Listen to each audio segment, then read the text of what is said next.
Hey there, how y'all doing? This is Giovanni. Hope y'all doing very well. All right. So, today is going to be another interesting subject. So, as some of y'all might know, I personally have come to some kind of understanding, having different understanding as far as adultery. What is adultery? And as some y'all may know, I'm submitting that adultery, if you look at some of my past videos recently that I've been talking about this, adultery, I'm submitting that it is not only about a man taking another man's wife, but also about when a divorced woman then gets remarried. And I submit that this is adultery. So I've come to this understanding and this conclusion. I'm going to say this understanding so far, because the end of a matter, is too vast. Our understanding is always going to keep growing and growing. But I'm just going to ask y'all to pray for me. Y'all pray for me because, this thing, man, what the Most High is putting in my heart and what these things he's showing to me, man, it's humbling, and it's either one or two things, man. The Most High, he's revealing some things, some heavy stuff, man. In these last days, huge revelations that are going to be game changers. Either that, or I'm severely under a spirit of delusion. So hey, y'all pray for me, But see, so this is the thing. This is what I'm doing here. Is I'm testing that spirit. I'm testing this newfound understanding of what the word seems to be talking about adultery, and I'm testing it, man. I'm looking and I'm looking, and I'm questioning, and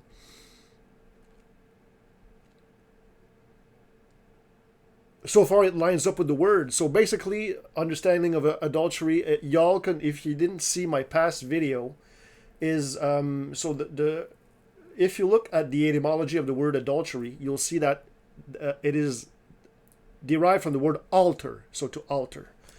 So adultery is when a woman is altered, meaning if she's had only one man in her life, and then another man, a second man, inserts himself in that woman. While her husband being alive. That is what is constituted of adultery. All right. So that being said, that's just, a nutshell explanation. All right. So we are going to test that with one account we're going to have here. We're going to go over, and it's going to be the account of David and Bathsheba.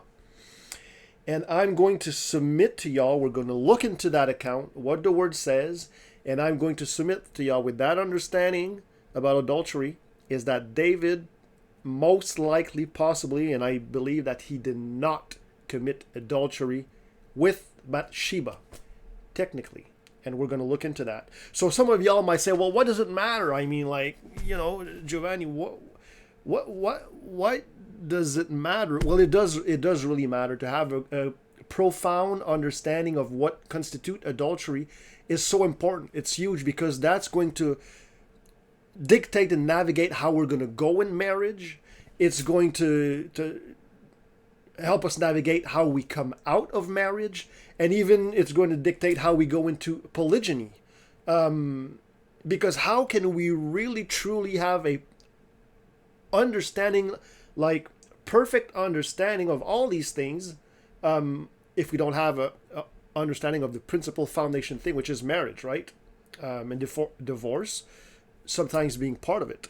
So it is important, even to the point as far as going in judgment. The word says that we will be judging even angels. So I do believe that having a perfect understanding, the undivided word of truth on the subject matter is so important. All right, so we're going to go into the account of David and Bathsheba, and we're going to look at what it says, and I'm going to expound on the reason why I'm submitting to y'all that what David and Bathsheba did is most likely and probably not adultery. All right. So that was back in the book 2 Samuel, right? 2 Samuel.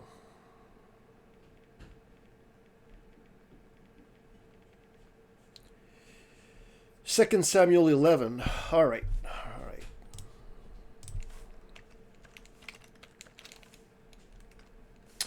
Y'all bear with me. Thank y'all for your patience.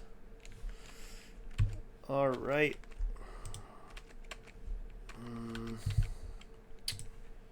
Okay. All right. Okay. So here we are. Let's move into it. So, 2 Samuel 11, and we're going to read from the King James Version.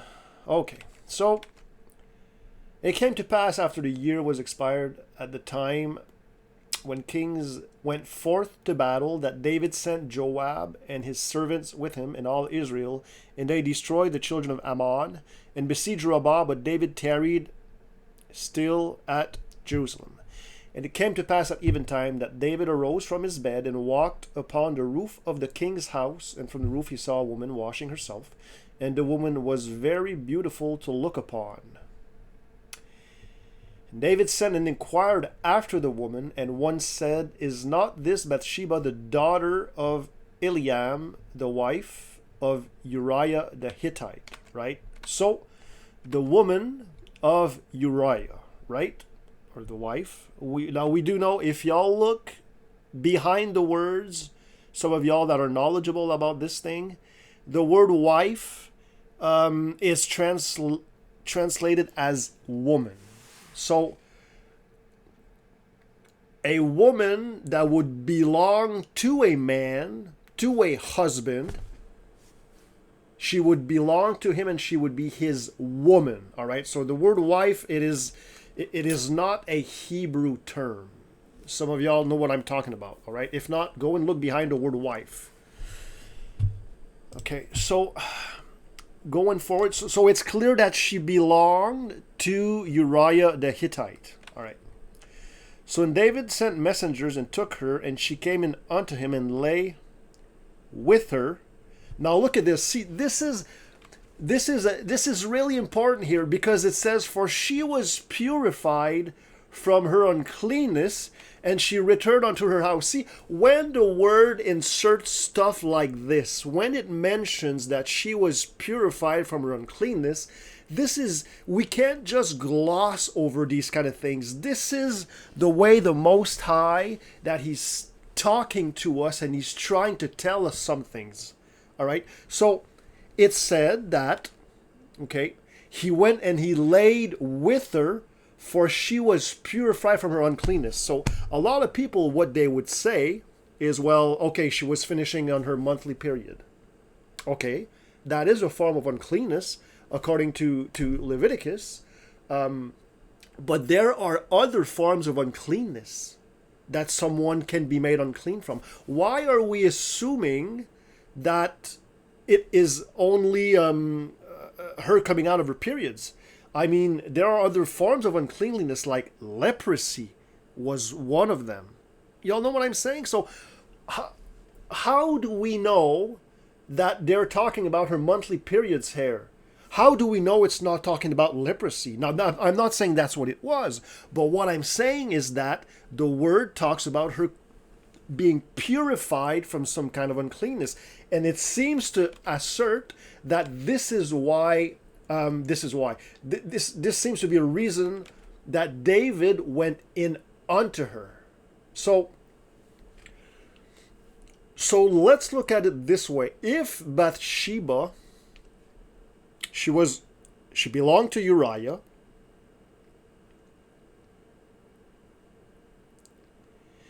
did she have children by Uriah? Did Uriah even lay with her? Did he even inserted himself in her, have sex with her? See, these are things that we need to, because they do make all of the difference when it comes to adultery or not, right? Because let's look at it this way. All right, you know what? We're just going to stick to this for now. We're going to keep that in mind, all right? We don't want to get too ahead of ourselves, but let's keep reading. Moving on, right? So, so the woman conceived, verse 5, and sent and told David and said, I am with child. So we know that now these two, they have, the fact that they laid with one another, her belonging to Uriah, we know that this is a violation of the law. Absolutely, right? This is undeniable. Because the law says, and some of y'all who know the law, that you do not take your neighbor's wife. You do not covet. You do not take her. She doesn't belong to you. That's hands off, right? We know that. Okay. So, verse 6, and David sent Joab saying, send me Uriah the Hittite, and Joab sent Uriah to David. And when Uriah was come unto him, David demanded of him how Joab did, and how the people did, and how the war prospered. And David said to Uriah, go down to your house, and wash thy feet. And Uriah departed out of the king's house, and there followed him a mess of meat from the king. So we see that, King David, they would seem that he's trying to get Uriah to get to his house, to be with his woman, to lay with her, perhaps to cover up the fact that she's conceived from David, right? Perhaps, right? But one thing for sure, actually, let's move on. So, but Uriah slept at the door of the king's house with all the servants of his lord, and went not down to his house. So this is telling us another thing, is that, and I submit to y'all that Uriah, he never lay. I don't think he laid with Bathsheba.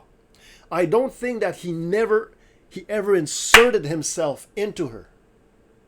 First of all, does the word ever say that Bathsheba had children of Uriah? No.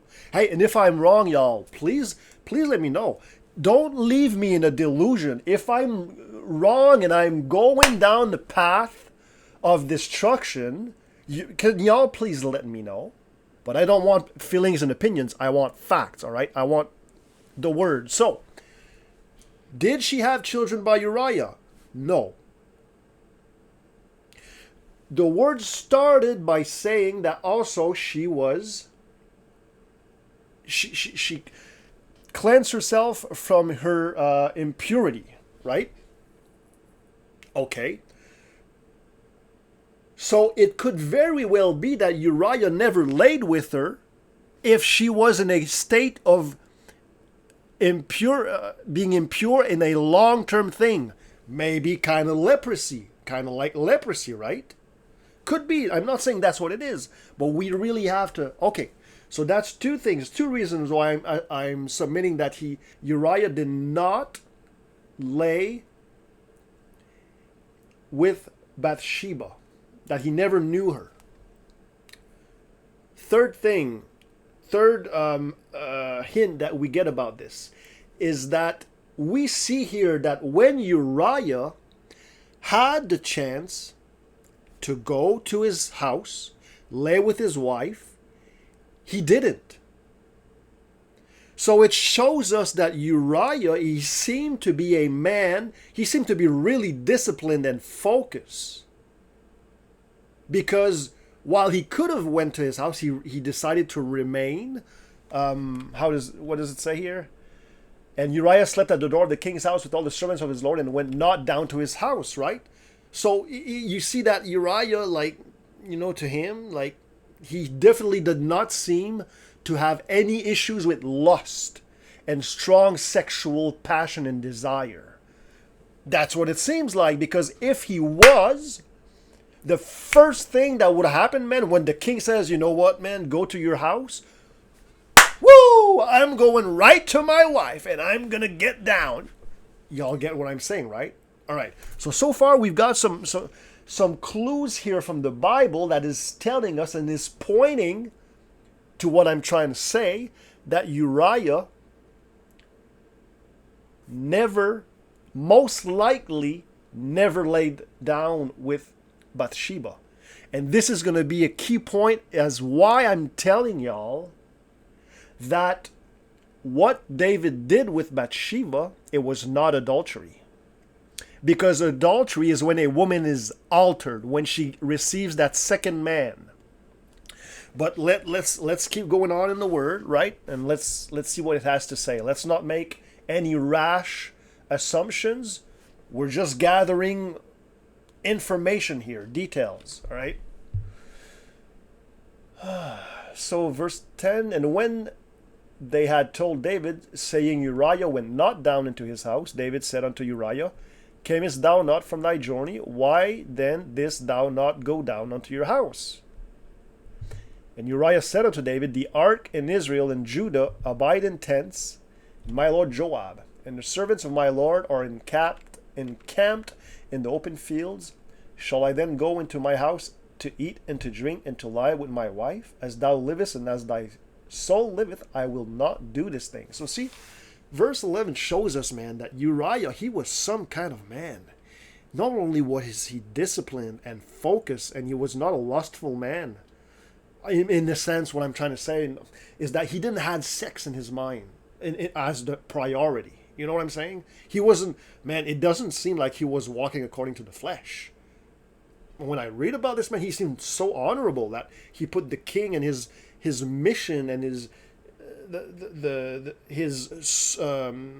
soldier mindset above anything, above everything. Man, that seemed to be such an honorable man. Nonetheless, moving on. So, and David said to Uriah, tarry here today also, and tomorrow I will let thee depart. So Uriah abode in Jerusalem that day and tomorrow. And when David had called him, he did eat and drink before him, and he made him drunk. And at even he went out to lie on his bed with the servants of his Lord, but went not down to his house. Man, all right. So even after getting drunk, even after drunkenness, he didn't go and lay with Bathsheba. So this is telling us, see, the word, what it's trying to tell us, when you read and you look behind it, is that most likely it could now we can't say that for sure, but with the information we're gathering, it very well could be that Uriah, he never laid with his wife, because that was not something he had in here concerning her, even though it was his wife, it was his woman. Now why is that? Let's move ahead.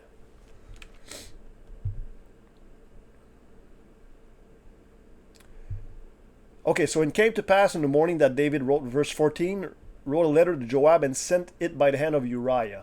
And he wrote in the letter saying, set ye Uriah in the forefront of the hottest battle, and retire ye from him, that he may be smitten and die. Okay, so now at this point, okay, so we see and going down, like what this is going to talk about now is not so much what happens with David and Bathsheba, because it already happened, but now it's going to talk about David. He intends to kill the man, Uriah, by sending him to war on the front, right? So to get rid of him. By covert, subtle means, right? So, because Bathsheba is pregnant, right? He went into another man's wife, which is not necessarily adultery, and we'll come to that conclusion later. Why later? Now we know that it is against we know it is a violation of the law still. Now that's not to say that this isn't that we're giving a pass to these kind of actions. No way. You never touch another man's wife. No way. That is off. That is a huge red flag. That should not even enter your mind. That is sick. So the rest of these verses, it's going to talk mostly about Uriah being in war and being killed, right? So we're just gonna skip a few. Like y'all, I encourage you to go and read it all for yourself, right? But just for the sake of time, to save time, we're going to skip over some of these verses, all right? Because we want to really get to the nitty gritty about David and Bathsheba. Okay, so then David said unto the messenger, Thus shall I say unto Joab, Let not this thing displease thee, for the sword devoured one as well as another. Right? He's talking about Uriah being killed. Make thy battle more strong against the city, and overthrow it, and encourage thou him. Verse 26. And when the wife of Uriah heard that Uriah, her husband, was dead, she mourned for her husband. Now we're going to look at the word husband just so I can get a clear. Her husband, H376, which is Ish, which is a man, male. Okay. Champion. And she mourned. So see, her husband. See, now we got another word here. See, this is Baal. See, which now means a lord, a ruler. You know, the one who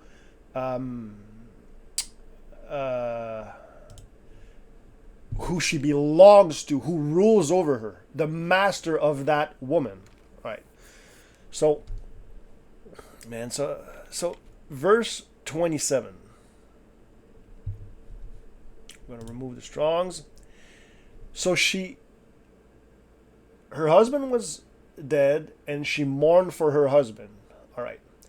And when the mourning was past, David sent and fetched her to his house, and she became his wife, and bare him son. But the thing that David had done displeased the Lord. All right. So now this is the next important part, okay? Next chapter, now we're going to have the judgment of the Most High coming from the prophet Nathan. We're going to look at what it is that the Most High is saying. Check this out. So, 2 Samuel 12, verse 1. And the Lord sent Nathan unto David, and he came unto him and said unto him, There were two men in one city, the one rich and the one poor. Now, this is really important. The way that the prophet is going to talk, he's going to talk in a parable about what David has done, okay? Now, look what he says. He says, the rich man had exceeding many flocks and herds, right? He's talking about David having a lot of servants, a lot of women, wives, being exceedingly great. But the poor man, referring to Uriah, had nothing save one little ewe lamb, which he had bought and nourished up, and it grew up together with him and his children. It did eat of his own meat and drank of his own cup, and lay in his bosom, and was unto him as a daughter. See, now, as a daughter. So now we have two clues, because the little ewe lamb that the prophet is referring to is Bathsheba, the woman that David took. The only thing he had in his life. He had nothing. He was poor Uriah. All he had was that woman that belonged to him. Now there's two clues according to what the prophet is saying, that it does seem, and now we can even nail it down more, that Uriah never laid with her. Because it says that she was unto him as a daughter. A daughter. First clue. So when you have a daughter, When you see somebody as your daughter, you don't lay with your daughter. Okay? When a daughter, you do not lust after your daughter. Okay. Also, so we see that he cherished her very much, but also, why did the prophet, every time the prophets talks about a woman being adulterous, remember what adultery means, right? Being altered, meaning the mixing. The prophets, they always talk about a body, a woman body being defiled in adultery. It makes the reference of a land being soiled, mixing seeds. Okay, you see that with the example of in the Torah, when you read about the law, that you do not mix seed so that the land is not defiled. You see that also from the prophets when they talk about Israel having the land defiled, mixing. But why is it that in this case, the prophet, he is not using this analogy of a land being mixed seed or being defiled? Why is he talking about a man owing a lamb? See, because what it is saying here with the interpretation from the prophet is that she wasn't defiled. She wasn't a land being mixed. So if that is truly the case, as we can read here and from the past chapters with all these clues that seems to tell us and show us that Uriah never laid with Bathsheba, he never inserted himself in her, then that means that she was never defiled. Because if Uriah never knew her, but only David knew her, even though what he did was not right, he took another man's wife. He took another man's woman that did not belong to him. That was not right. Okay? But this still means that this would not have been adultery, because she would not have been mixed or defiled with various seeds, different seeds. Are y'all getting this? Because the prophet did not give this word as a land being defiled, but as a lamb being stolen. Okay, moving on. And there came a traveler unto the rich man, and he spared to take of his own flock and of his own herd to dress for the wayfaring man that was coming to him, but took the poor man's lamb and dressed it for the man that was come to him. Now look at this. Dressed it. You know what it is, dressing? When you dress an animal. See now this is the hint that's where she would have lost her virginity.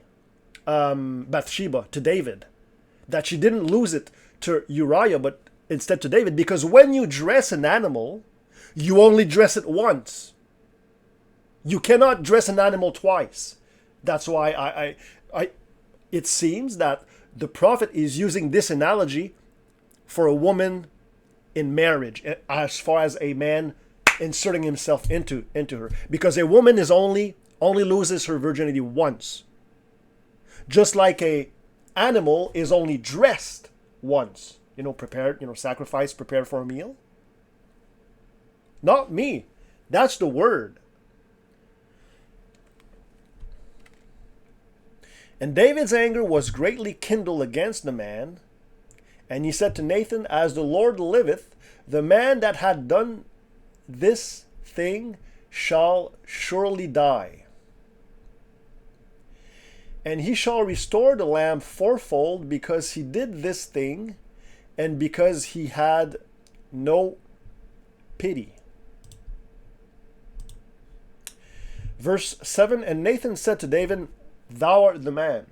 Thus said the Lord God of Israel, I anointed thee king over Israel, and I delivered thee out of the hand of Saul, and I gave thee thy master's house, and thy master's wives unto thy bosom, and gave thee the house of Israel and of Judah, and had that been too little, I would moreover have given unto thee such and such things. Now look what he says. Wherefore, verse 9, that's a kicker. Wherefore hast thou despised the commandment of the Lord to do evil in his sight? This is his reproach. Thou hast killed Uriah the Hittite with the sword, and look at this, and hast taken his wife to be thy wife, and hast slain him with the sword of the children of Ammon. So basically, why doesn't he say, why is the Most High not saying, because you have killed a man and have committed adultery with a man's wife? Why is the word adultery not in there? It couldn't be in there if Uriah never knew Bathsheba. It couldn't be there if Bathsheba was a virgin when David inserted himself into her, taking another man's wife, woman, betrothed, promised, whatever. Let's read it again. This is the Most High's reproach, that thou hast killed Uriah the Hittite with the sword, and hast taken his wife to be thy wife. Where's the word adultery in there? See, the thing is, because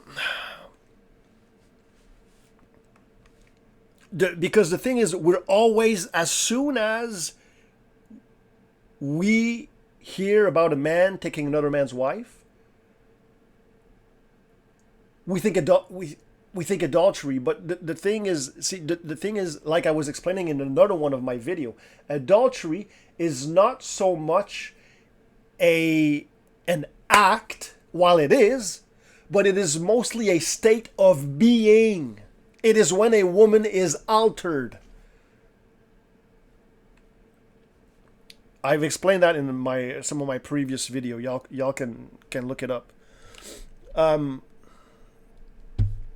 So then, the Most High goes on and gives him judgment now. So now therefore the sword shall never depart from thine house, because thou hast despised me, and hast taken the wife of Uriah the Hittite to be thy wife. See again, where is adultery? Why doesn't he say that you have committed adultery? Thus said the Lord, behold, I will raise up evil against thee out of thine own house, and I will take thy wives before thine eyes, and give them unto thy neighbor, and ye shall lie with thy wives in the sight of the sun. For thou didst it secretly, but I will do this thing before all Israel and before the sun. All right, so now this is talking about how Absalom later on, he goes and lays in with, if I read correctly, it was his concubines that he laid with Absalom, not his wife. But this is another subject for another time. We don't want to get too far off here. Okay. So now another thing about why I'm submitting that what David, and so far we have a lot, like I'm not just talking out of my ass, man. Like y'all, I'm using so much word. I'm not using any theology. I'm not coming up with my own damn reasoning unless I'm under some kind of delusion. Would y'all let me know if I'm under some kind of delusion? Because what I'm doing, since, man, I'm seeing a lot of these so-called teachers, preachers, pastors, man, that all they do is yap, yap, yap, and you don't see one single word. I'm testing this with the word. So another thing why I'm submitting to y'all that what David did with Bathsheba, the reason why it was not adultery, and why it's so important, because it changes everything. Because some people might say, well, whether it's adultery or not, he still took another man's wife. Yeah, I'm not negating that. Not at all. But it's still a game changer. Fornication, adultery, is two different things. It has two different judgments for it. Anyways, but see, so another place it says, look at this.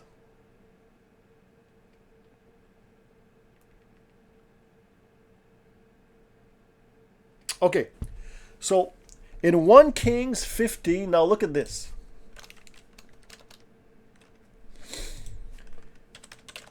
in 1 King 15, 5.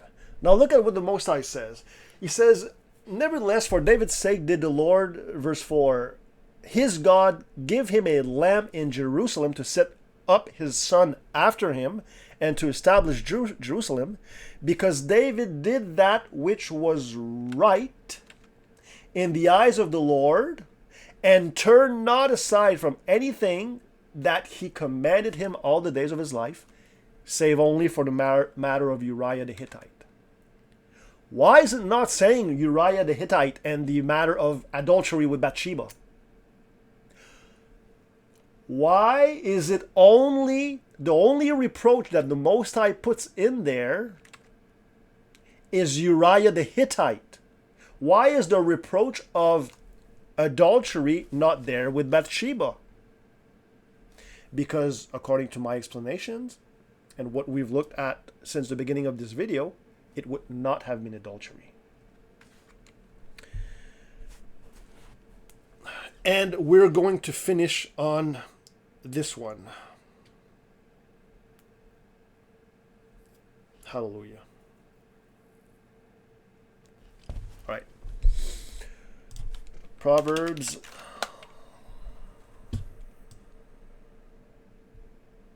Okay, now look at this. This is important. Proverbs 6. And man, I believe these Israel that back then, being in those days, right in that custom, in these customs, they understood this so much more than we do today. Look at how Solomon, look what he says in verse 29. He says, so he that goeth into his neighbor's wife, whosoever touches her shall not be innocent. Okay, now look at this. If this is adultery, if this is automatically adultery, okay, why then, 3 verse later, it says, but whoso committed adultery with a woman lack understanding, he that doeth it destroys his own soul. So you got 2 different judgment here. One is gonna not innocent, meaning there's gonna be a payment, and the other is destroying his own soul. So just to finish on that, you know,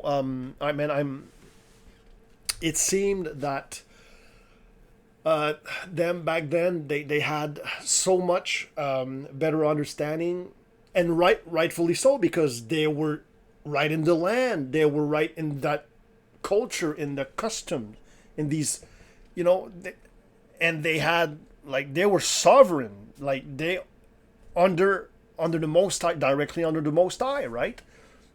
So they needed to be, you know, like, have righteous judgment and know these things in and out. So I'm answering this, I'm putting this video out to try and bring some clarity and answer some people that have a hard time understanding my approach and where I'm coming from. And rightfully so, man. It is like, this is something like this is huge. So y'all pray for me. Because this is humbling. This is really humbling. If y'all have any questions, if y'all want clarifications, or if y'all think I'm off the path, y'all have some love for your brother, and at least, you know, try to preserve me from whatever. Y'all just pray for me, okay? Y'all pray for me. See, I'm trying to keep a humble mind, and I'm trying to see the fear. And this is always part of my prayers to the Most High, to never make it so I end up being deceived. Because once you're deceived, there's nothing you can do about it. There's nothing you can do about it.